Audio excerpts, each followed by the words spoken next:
हम पढ़ेंगे राष्ट्रीय आय एवं संबंध समाहार। इसमें हमने फर्स्ट, सेकंड एंड थर्ड तीनों ही चैप्टर को मिला के उसमें से जो इम्पोर्टेंस थे सभी को इम्पोर्टेंट जो पॉइंट सबको लिखा है। उम्मीद है आपको समझ आएगा। हमारा हम पढ़ते हैं।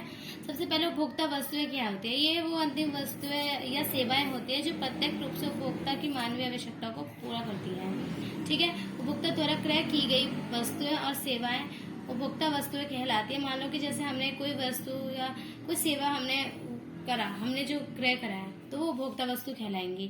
ठीक है, जिसका हमने उपभोग करा। उसके बाद पूंजीगत वस्तुएं, ये ऐसी अंतिम वस्तुएं होती हैं जो उत्पादन में सहायक होती हैं तथा आय सृजन के लिए प्रयोग की जाती है।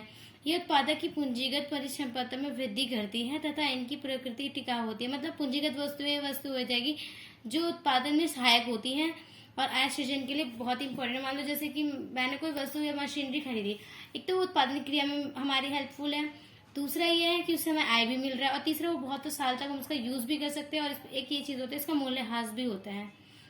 ठीक है, और ये हमारी परिसंपत्ति को वृद्धि भी करती है। अब हम पढ़ेंगे अंतिम वस्तुएं क्या होती हैं। ये वे वस्तुएं होती हैं जो उपभोग के लिए, जो भोग व निवेश के लिए उपलब्ध होती हैं।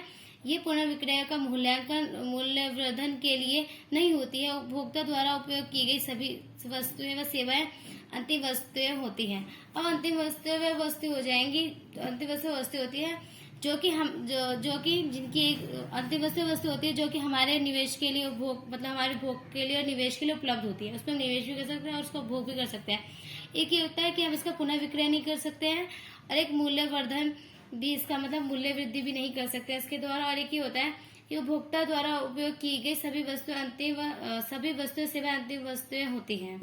ठीक है, जो उपभोक्ता अपने उपभोग के लिए करे वो अंतिम वस्तु होंगी। ठीक है, उसके बाद हम पढ़ेंगे मध्यवर्ती वस्तुएं। ये ऐसी वस्तुएं और सेवाएं होती हैं जिनका एक ही वर्ष में पुनः बिक्री की जा सकती है। यह अंतिम वस्तुओं के उत्पादन में कच्चे माल के रूप में प्रयोग किया जा सकता है जिसका रूपांतरण संभव है। ये प्रत्यक्ष रूप से मानव आवश्यकताओं की पूर्ति नहीं करता है। उत्पादक द्वारा प्रयोग की गई सेवाएं जैसे वकील वगैरह सेवाएं मध्यवर्ती वस्तु कहते हैं। ये वस्तुएं जो होती हैं, यह वस्तुएं सेवा होती है। इसे हम एक वर्ष में इसको पुनः बिक्री भी कर सकते हैं। दूसरा ये होता है कि हम इसका कच्चे माल के रूप में प्रयोग भी कर सकते हैं। तीसरा ये होता है कि इसका रूपांतरण हम कर सकते हैं, रूपांतरण संभव है।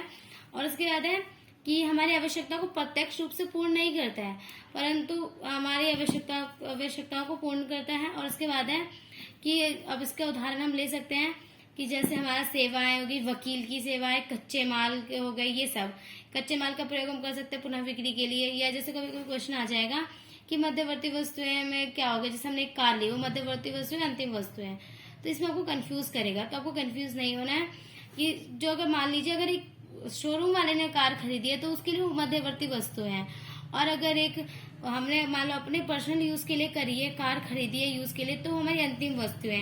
या एक उदाहरण और लेंगे, जैसे मान लीजिए कि मैंने एक दूध लिया, अगर मैंने अपने घर के लिए लिया है दूध तो वो अंतिम वस्तु होगी। अगर वही एक चाय वाले ने अपने दुकान के लिए लिया, चाय बना के बेचने के लिए, तो उसके लिए मध्यवर्ती वस्तु, क्योंकि उससे उसका आय मूल्य वृद्धि होगी और एक उसका आय का अर्जन होगा। फिर हम पढ़ेंगे निवेश क्या होता है। अभी कि निश्चित समय से पूंजीगत वस्तुओं के स्टॉक में वृद्धि होती है, निवेश कहलाता है। इससे पूंजी निर्माण या विनिर्माण भी कहते हैं। इससे क्या होगा कि मान लीजिए कि मैंने एक समय में पूंजीगत वस्तु खरीदी है, ठीक है, और उसके बाद क्या होगा, मैंने खरीदी, कुछ समय बाद उसमें ना वृद्धि हो गई, तो क्या हुआ, मेरा निवेश हुआ। क्योंकि मान लीजिए मैंने मशीन खरीदी, मशीन से मैंने कुछ समय उसका यूज करा, फिर मेरे पास पैसे, मैंने दोबारा दूसरी मशीन खरीदी, तो एक तो ये हो गया कि एक तो मेरी उसकी वृद्धि हो गई, दूसरा मेरा निवेश हो गया था उस पर, और इससे मेरा पूंजी निर्माण में भी हुआ, तो इसमें पूंजी विनियोग भी कह सकते हैं। फिर मूल्यह्रास क्या होता है। सामान्य टूट फूट, प्रचलन तथा समय प्रवाह के कारण अचल परिसंपत्ति के मूल्य में गिरावट को मूल्यह्रास या अचल पूंजी का उपभोग कहते हैं। मूल्यह्रास स्थायी पूंजी के मूल्य को उसकी अनुमानित आयु से भाग करके ज्ञात किया जाता है। मान लीजिए जैसे मैंने एक मशीनरी खरीदी है, उसको मैंने एक साल पहले खरीदा, तो उसका मैंने यूज करा, तो उसमें टूट फूट होगी। तो अब मान लीजिए कि मुझे मशीन बेचनी होगी चाहे कुछ भी, तो उसने कहेगा कि आपने इतने साल पहले खरीदी थी, तो इतना उसमें टूट फूट हो गई, तो उसकी मूल्य जो मैंने, अगर मान लीजिए मैंने उसे 10,000 में खरीदा, तो कुछ समय पश्चात तो 5,000 का हो जाएगा, उससे कम रेट हो जाएगी, क्योंकि उसका हमारा मूल्यह्रास हो चुका है। फिर हम पढ़ेंगे सकल निवेश। सकल निवेश क्या होता है। एक निश्चित समय अवधि में पूंजीगत वस्तुओं के स्टॉक में कुल वृद्धि सकल निवेश कहलाती है। इसमें मूल्यह्रास शामिल होता है, इसे सकल पूंजी निर्माण भी कहते हैं। फिर इसके बाद हम पढ़ेंगे निवल निवेश। मतलब पहले सकल निवेश का एक पॉइंट और आपको समझा देते हैं। सकल निवेश में क्या है कि एक निश्चित समय अवधि में कोई पूंजीगत वस्तु का स्टॉक था, उसमें वृद्धि हो गई, ठीक है, और जो सकल निवेश में वृद्धि हो गई और इसमें मूल्यह्रास भी हो रहा है, क्योंकि अब वृद्धि होगी तो फर्स्ट में मूल्यह्रास तो होगा, इसमें मूल्यह्रास शामिल होगा। जब हम निवल निवेश करते हैं तो इसमें क्या होता है कि एक अर्थव्यवस्था में निश्चित समय अवधि में पूंजीगत वस्तुओं की जो स्टॉक है उसमें वृद्धि तो होती है, शुद्ध वृद्धि होती है इसमें, ठीक है, और इसमें मूल्य शामिल नहीं होता है। अब निवल निवेश निकालने का आपको फॉर्मूला है निवल निवेश माइनस सकल निवेश माइनस घिसावट, जो मूल्यह्रास हमारा हुआ था वो। फिर हम पढ़ेंगे आय का चक्रीय प्रवाह क्या होता है। मान लीजिए हमारे पास कोई आय आया, उसका चक्रीय प्रवाह कैसे होगा, तो हम वो पढ़ेंगे। अर्थव्यवस्था के विभिन्न क्षेत्रों के बीच वस्तु एवं सेवाओं तो सेवा तथा मौद्रिक आय के सतत प्रवाह को आय का चक्रीय प्रवाह कहते हैं। इसकी प्रकृति चक्रीय होती है, क्योंकि ना तो उसका कोई आरंभिक बिंदु होता है और ना ही कोई अंतिम बिंदु। वास्तविक प्रवाह उत्पादित सेवा तथा वस्तु और साधन सेवाओं का प्रवाह दर्शाता है। मौद्रिक प्रवाह भोग व्यय और साधन भुगतान के प्रवाह को दर्शाता है। मान लीजिए आय का चक्रीय प्रवाह क्या होगा। मान लीजिए जैसे मैंने कोई एक मशीनरी पे निवेश करा, उससे मुझे आय प्राप्त हुआ, फिर मैंने दोबारा एक मशीनरी और खरीदने के लिए मैंने निवेश करा, फिर दोबारा मुझे उससे आय प्राप्त होती, क्या होगा, मेरे आय का चक्रीय प्रवाह हो गया, ठीक है। तो इसे हम आय का चक्रीय प्रवाह कहेंगे और इसमें कोई एक्स्ट्रा पॉइंट है नहीं। अब हम पढ़ेंगे शरण क्या होता है। अब शरण क्या होता है, जैसे मान लीजिए आय के चक्रीय प्रवाह से जो निकली गई राशि होती है ना, उसे शरण कहते हैं। जैसे हमारा हो गया कर, जैसे हमारा हो गया बचत, आयात, ये सब हो गया, और कर। अब भरण क्या होता है। अब मान लीजिए ये तो हमें मिला था, अब भरण में होगा कि आय के चक्रीय प्रवाह, जैसे मान लीजिए मैंने कोई आय में जैसे मैंने कर ही दिया सरकार को, फिर मुझे वापस आया, तो ये हो गया। अब भरण में क्या होगा, आय के चक्रीय प्रवाह में जोड़ी गई राशि, जो हम राशि जोड़ते हैं ना, उसकी मात्रा को भरण कहते हैं। जैसे सरकारी व्यय हो गया, निवेश हो गया, तो ये सब हमारा हो जाएगा भरण में। ये सब भरण के एग्जाम्पल्स हैं। अब हम पढ़ेंगे स्टॉक क्या होता है। स्टॉक एक ऐसी मात्रा होती है जो किसी निश्चित समय बिंदु पर मापी जाती है, जैसे एक संपत्ति, मुद्रा की आपूर्ति आदि। मान लीजिए अगर मैं आपको एग्जांपल दूं, जैसे हमारे बैंक में 1 जनवरी 2022 को इतने रुपए आए हैं, तो वो मेरा स्टॉक हो गया, ठीक है। और प्रवाह क्या होगा, एक ऐसी मात्रा जो समय अवधि में मापा जाता है, एक समय अवधि में मापा जाएगा। जैसे राष्ट्रीय आय हो गया हमारा, 1 साल में मापा जाता है, जैसे वो। फिर है निवेश और आदि। या इसके अलावा एक पॉइंट और इजी सा लेंगे, जैसे मान लीजिए आपके टंकी में पानी है, वो पानी का प्रवाह हो रहा है ना, तो प्रवाह हो गया। फिर हम पढ़ेंगे उसके बाद हम पढ़ेंगे आर्थिक सीमा क्या होती है। यह सरकार द्वारा प्रशासित व भौगोलिक सीमा है, जिसमें व्यक्ति, वस्तु व पूंजी का स्वतंत्र प्रवाह होता है, ठीक है। आर्थिक सीमा पूंजी का स्वतंत्र प्रवाह होता है। और आर्थिक सीमा क्षेत्र क्या हो गया, हमारा राजनीतिक, समुद्री, हवाई हो गया, विदेशों में स्थित दूतावास, ये सब हो गए। उसके जहाज तथा वायु, जो 2 या 2 से अधिक देशों के बीच आपसी सहमति से चलाए जाते हैं, वो भी हो जाएगा। या मछली पकड़ने की नौकाएं, तेल व गैस निकालने वाले यान, तैरन व प्लेटफॉर्म के जो भी देशवासी अंतर्राष्ट्रीय जल क्षेत्र में चलाए जाते हैं, ये सभी आर्थिक सीमा क्षेत्र के अंदर आएंगे। सामान्य निवासी, किसी देश का सामान्य निवासी उस व्यक्ति अथवा संस्था को माना जाता है जिससे आर्थिक हित उसी देश की आर्थिक सीमा से केंद्रित हो, जिसमें वह सामान्य एक वर्षीय रहता है। उत्पादन का मूल्य, एक उत्पादन इकाई द्वारा एक लेखा वर्ष में उत्पादित सभी वस्तुओं सेवाओं का बाजार मूल्य उत्पादन का मूल्य कहलाता है। मान लीजिए उत्पादन का मूल्य क्या होगा, मान लीजिए कि एक लेखा वर्ष में कोई वस्तु उत्पादित हुई है, जितनी वस्तु उत्पादित हुई है उसका बाजार जो मूल्य होगा ना, उसका उत्पादन मूल्य भी कहेंगे, ठीक है।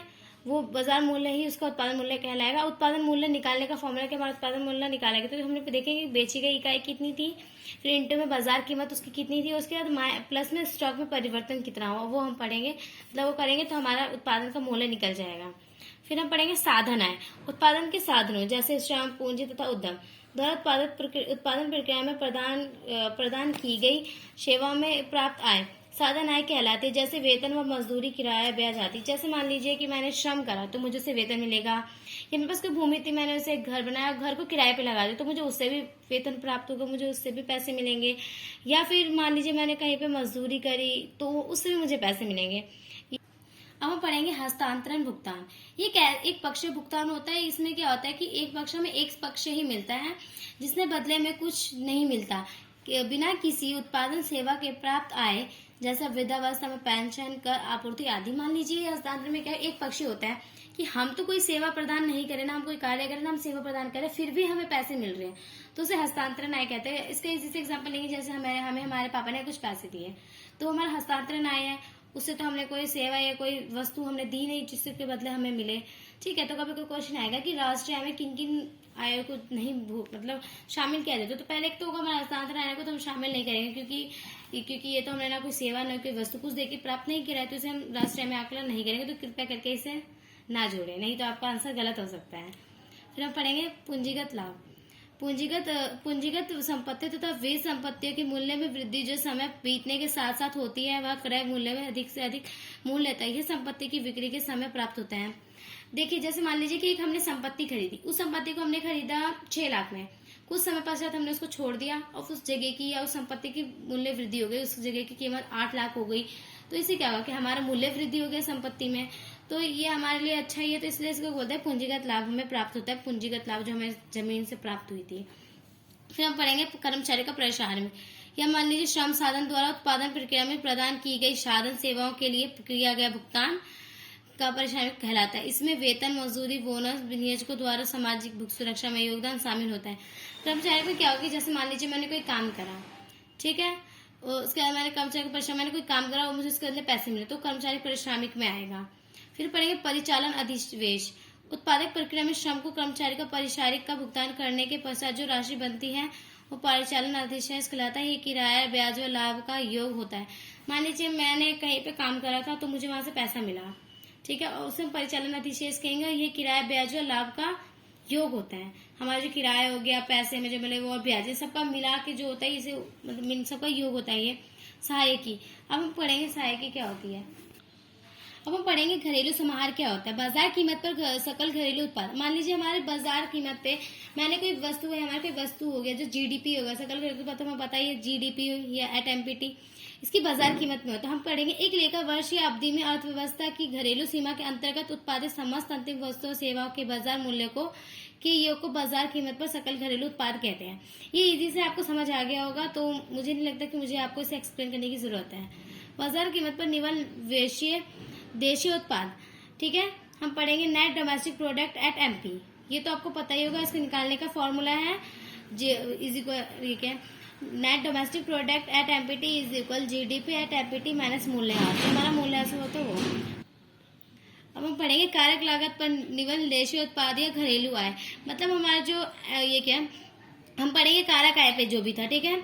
तो ये हमारे NDP at factor price FCA एक अर्थव्यवस्था की घरेलू सीमा में एक लेखा वर्ष में उत्पादन कारकों की आय का योग जो कारकों द्वारा प्रदान की गई सेवाओं के बदले प्राप्त होती है को देशीय आय कहते हैं। इसका फॉर्मूला है NDP at FC is equal GDP at MP minus मूल्यह्रास माइनस निवल प्रत्यक्ष कर। मतलब ये जो हमने दिया है वो, मान लीजिए कि हमने जैसे कोई प्रोडक्ट है उसको हमें निकालने का फॉर्मूला है, ठीक है। फिर हम पढ़ेंगे राष्ट्रीय आय। ये अभी तक हमने पढ़ा था घरेलू में क्या क्या होते हैं, वो हम पढ़ेंगे राष्ट्र में इसका जो समाहार करते हैं वो कैसे होता है। तो पहले हम पढ़ेंगे बाजार कीमत पर राष्ट्रीय उत्पाद, ठीक है, जीएनपी। फिर है ग्रॉस नेट प्रोडक्ट के, ठीक है।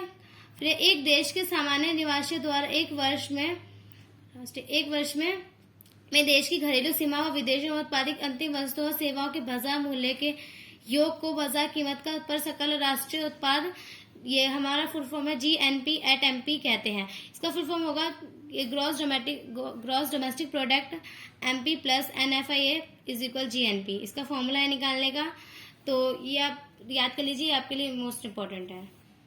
अब हम इसमें पढ़ेंगे बाजार कीमत पर निवल राष्ट्रीय उत्पाद। ये हम पढ़ेंगे national net product at MP, ठीक है।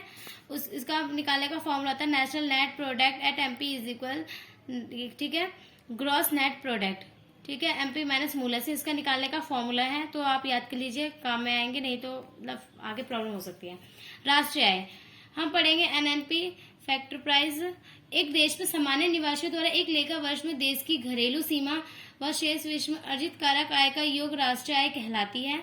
अब इसका एनएनपी एट फैक्टर प्राइस को निकालने का फॉर्मूला है NDP factor price plus NFIA is equal राष्ट्रीय आय, ठीक है। उसके बाद है वर्धित मूल्य वृद्धि क्या होती है। किसी उत्पादन इकाई द्वारा निश्चित समय में किए गए उत्पादन के मूल्य तथा प्रयुक्त मध्यवर्ती उपभोग के मूल्य अंतर का वर्धित मूल्य कहलाता है। दोहरी गणना की समस्या। अब हम पढ़ेंगे दोहरी गणना की समस्या कैसे होती है। मान लीजिए राष्ट्रीय आय के आकलन में अगर हमने इसमें मध्यवर्ती वस्तुओं को जोड़ लिया या आकलित कर लिया तो हमारा दोहरी गणना हो सकती है। अब उसके जैसे राष्ट्रीय आय आकलन में जब किसी वस्तु के मूल्य की एक से अधिक बार गणना की जाती है उसे दोहरी गणना कहते हैं। इससे राष्ट्रीय आय अधिमूल्यांकन दर्शाता है, इसे दोहरी गणना की समस्या कहते हैं। अब कुछ महत्वपूर्ण समीकरण पढ़ेंगे हम। सकल निवल में हो जाएगा प्लस मूल्यह्रास स्थायी, राष्ट्रीय में हो जाएगा घरेलू प्लस विदेशों से प्राप्त निवल कारक, ठीक है। फिर बाजार कीमत साधन लागत प्लस निवल अप्रत्यक्ष कर, बाजार कीमत इज इक्वल साधन लागत प्लस में निवल अप्रत्यक्ष कर NIIT।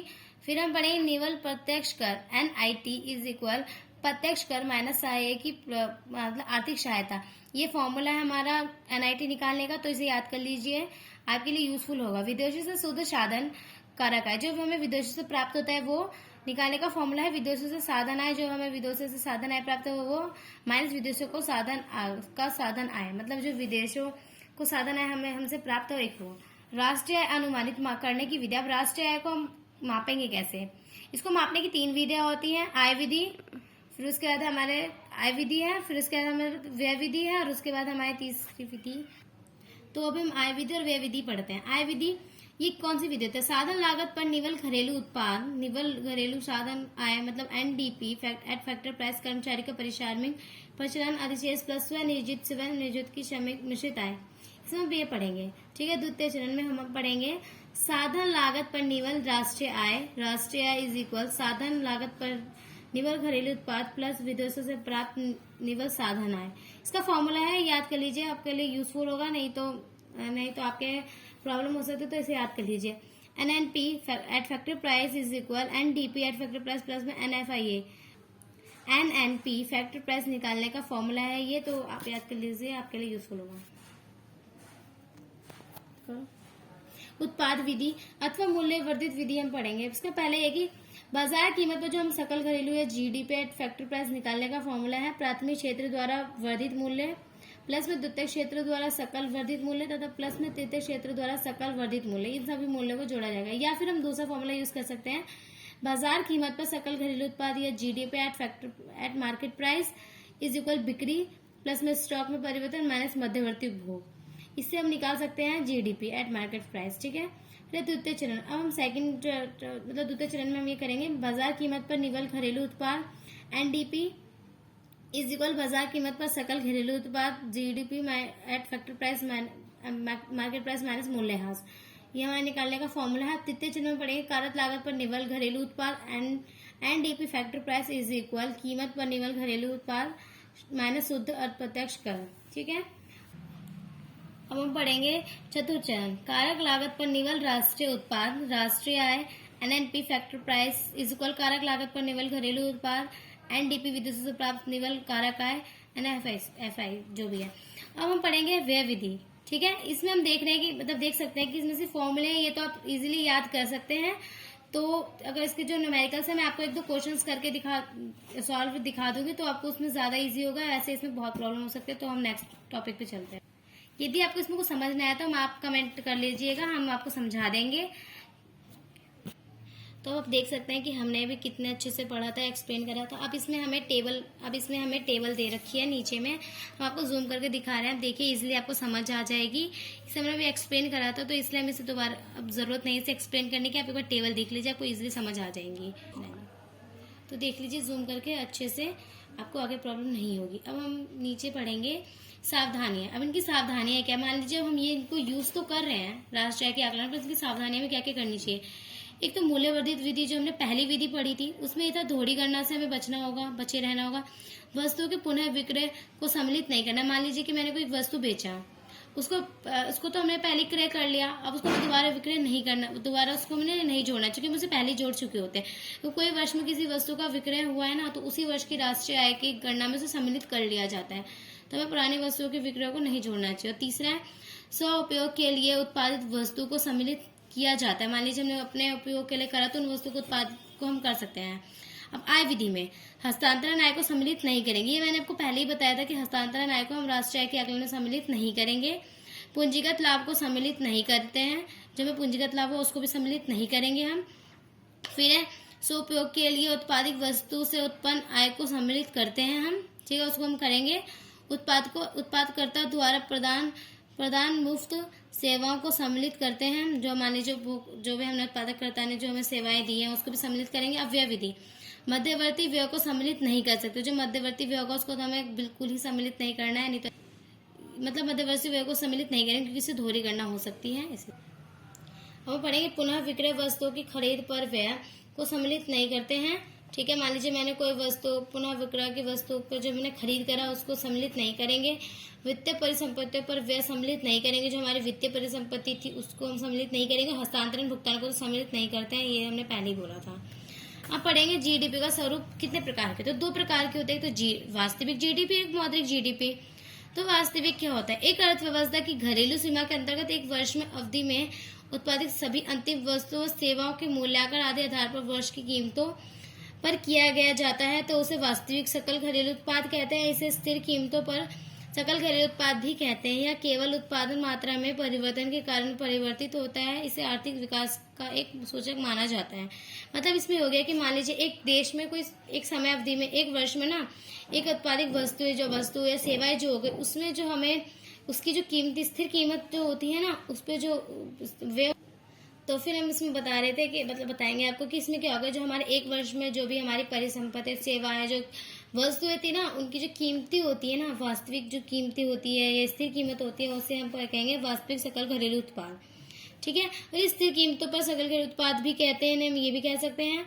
और ये सिर्फ उत्पादन मात्रा के परिवर्तन में ही परिवर्तित होता है और इसे आर्थिक विकास का एक सूचक माना जाता है। ठीक है, तो क्वेश्चन अगर आ जाएगा कि आर्थिक विकास का सूचक किसे माना जाता है, एक्सप्लेन कीजिए, तो आप ये बोल सकते हैं। इसमें 3 नाम है, तीनों में ही कंफ्यूज कर सकते हैं। अब हम पढ़ेंगे मौद्रिक जीडीपी।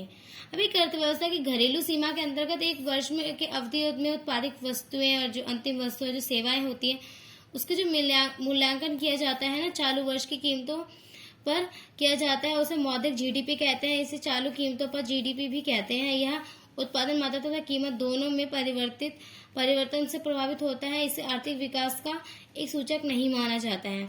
ठीक है, मौद्रिक जीडीपी का वास्तविक जीडीपी में रूपांतरण हम कर सकते हैं। मतलब ये कि मौद्रिक जीडीपी का ना वास्तविक में रूपांतरण कर सकते हैं। अब इसका फॉर्मूला है वास्तविक जीडीपी इज इक्वल मौद्रिक जीडीपी इंटू कीमत सूचकांक, हमारा जो इंटू में 100, तो ये हमारा वास्तविक जीडीपी में चेंज हो जाएगा। तो इस फॉर्मूले को याद कर लीजिए, ये शायद आपके काम आ सकता है, शायद नहीं, इजिली आपके काम आएगा, तो इसे याद कर लीजिए।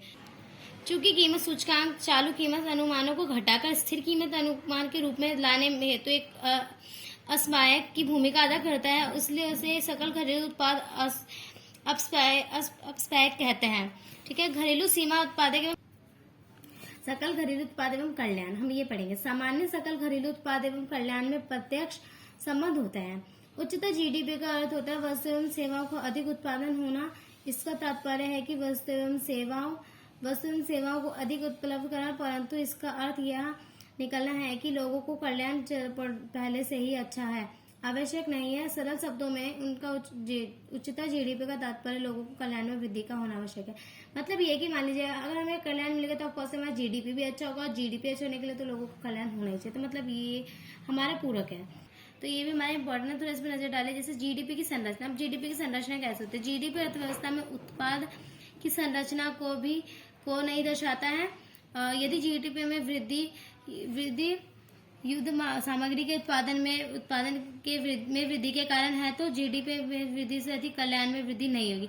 मतलब मान लीजिए जैसे कि हमने कोई लड़ाई के लिए वस्तुओं का उत्पादन करा है, तो इससे ये तो होगा कि हमारा जीडीपी में वृद्धि तो होगी, परंतु कल्याण में नहीं होगी। ठीक है, जीडीपी का वितरण, जीडीपी में वृद्धि में कल्याण में वृद्धि नहीं होती है। यदि आय का असमान वितरण है, अमीर अधिक हो जाएंगे और गरीब अधिक रह जाएंगे, तो अमीर अधिक हो जाएंगे तथा गरीब और अधिक गरीब हो जाएंगे, तो इससे भी हमारा कल्याण नहीं होगा। हम पढ़ेंगे गैर मौद्रिक लेन देन क्या होता है। जीडीपी में कल्याण को बढ़ाने वाले गैर मौद्रिक लेन देन शामिल नहीं किया जाता है।